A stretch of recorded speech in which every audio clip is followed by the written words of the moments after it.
Have you ever wondered why some relationships succeed while others don't? Have you ever wondered why some couples seem to be a lot more happier than others? Well, obviously they know a couple of things that we don't. So today's video seeks to highlight 7 secrets to a successful relationship. I'm hoping that at the end of this video you'll be able to implement some of these secrets to make your relationship better. If you're happy, I'm happy. So let's go. Hi guys, my name is Gordon Patrick and this is my YouTube channel. Problems in a relationship are inevitable and we do have the choice to make it work, right? Yeah, trying to build a happy marriage or trying to build a relationship that could lead to marriage is a very difficult task. It's very difficult because people tend to approach relationship like it meant nothing. By this I mean they will not want to work towards it to make the relationship better.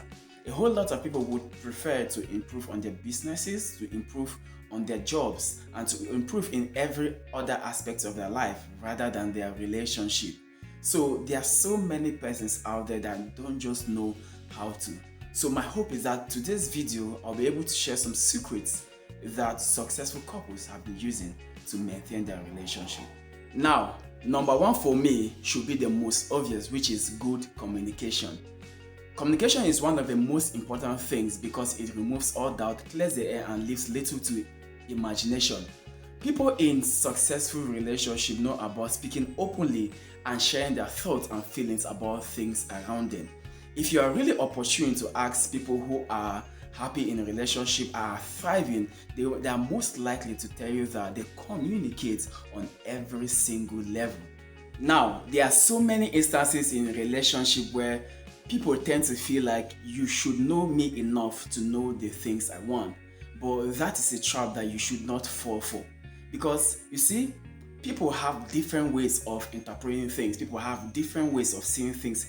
People have different ways of feeling loved or cherished. So therefore, if you do not make an effort to communicate how you feel about things, to communicate about your challenges, to communicate about the things you don't feel well about, to communicate about things that you should do or your partner should do, then you are most likely to run into trouble. You are most likely to run into trouble because assumption is the lowest level of knowledge.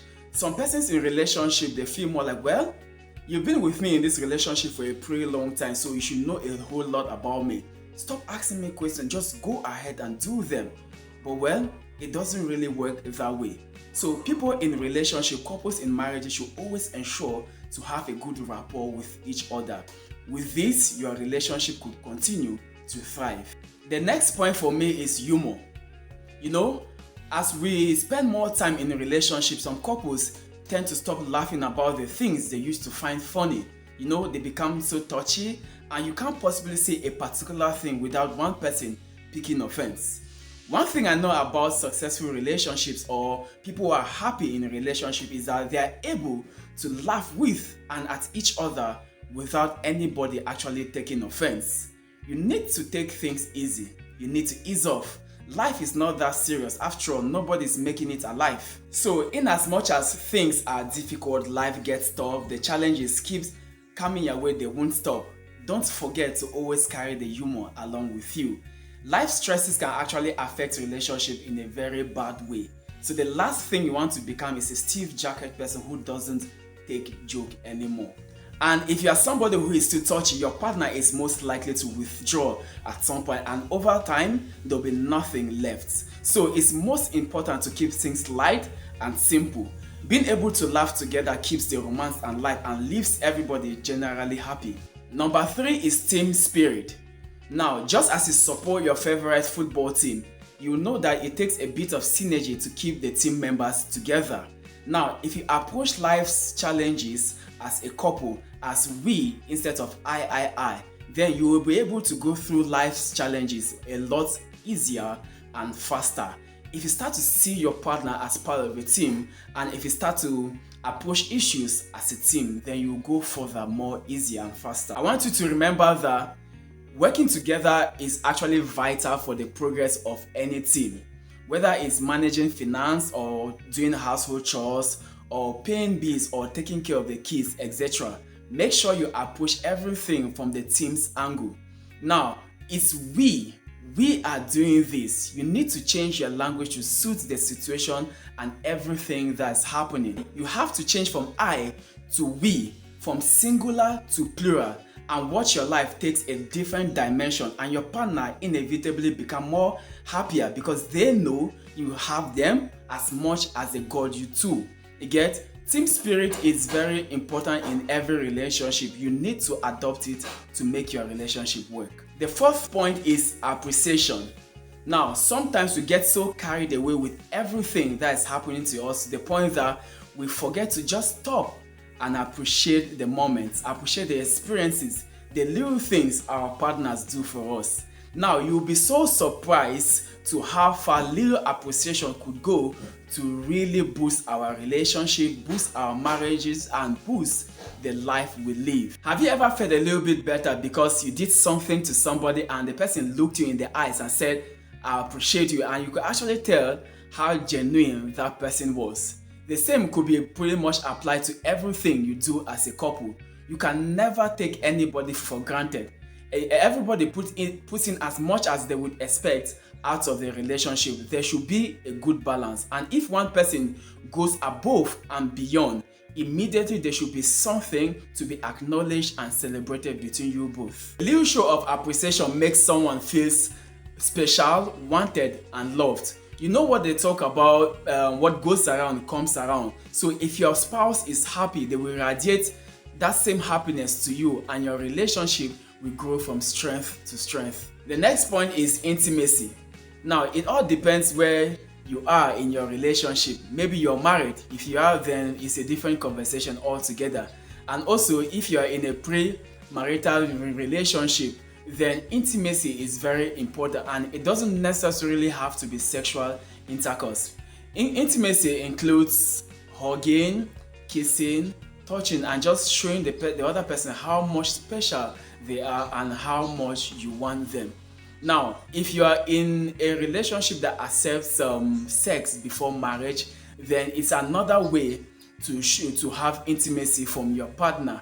But if you are married, I know that every culture, every religion permits you to go all out with your partner to show them that they are special and to make them feel a part of you. Intimacy keeps relationship alive, and it makes each and everyone in a relationship feel special and feels like they still matter in the relationship. So if you are looking for a long-term relationship, then you can never skip the importance of intimacy. Intimacy is a must, and you people will have to look for a way to spend quality time together. If you are married and you have kids, then there should be a mommy and daddy time, something that the kids actually know as well. Okay, so many persons in relationship are just too selfish. It's just all about if they are satisfied, if they are okay, if they've gotten what they want. They don't care about the other person. But if you really love your partner and you want to grow in the relationship together with that person, then everybody's needs should be taken into account. It's not just all about if you're satisfied, I'm okay, I'm off to bed, screw you. No, it's all about how to make that person become happier or how to get the person to your level. Everybody move hand in hand and everybody stays happy. Number 6 is vulnerability. Now, for you to be able to really connect with somebody on any emotional level, then you need to be vulnerable. You need to be able to spill out your heart, tell them how you feel, what your worries are, what your challenges are, and knowing that they can never betray you to others. Rather, they will walk you through your journey of life. Couples need to be allowed to come out, to be vulnerable and come out clean with whatsoever thing they are feeling without being judged or without being resented. If you found yourself in a relationship where you're always being judged by your past because you spilled the beans on some certain checkered history you had and it's always been thrown at your face, this will straight up lead to you building up walls, and it's going to be so difficult for the other party to break through because by then trust is lost. So a whole lot of happy couples out there are couples who just take themselves for who they are. They find out and know a whole lot of things about each other and know what to expect at every time. When you are vulnerable, it takes ego out of the picture and it further strengthens the relationship which you are. And for me, the last secret to a successful relationship is to be able to resolve your fights properly.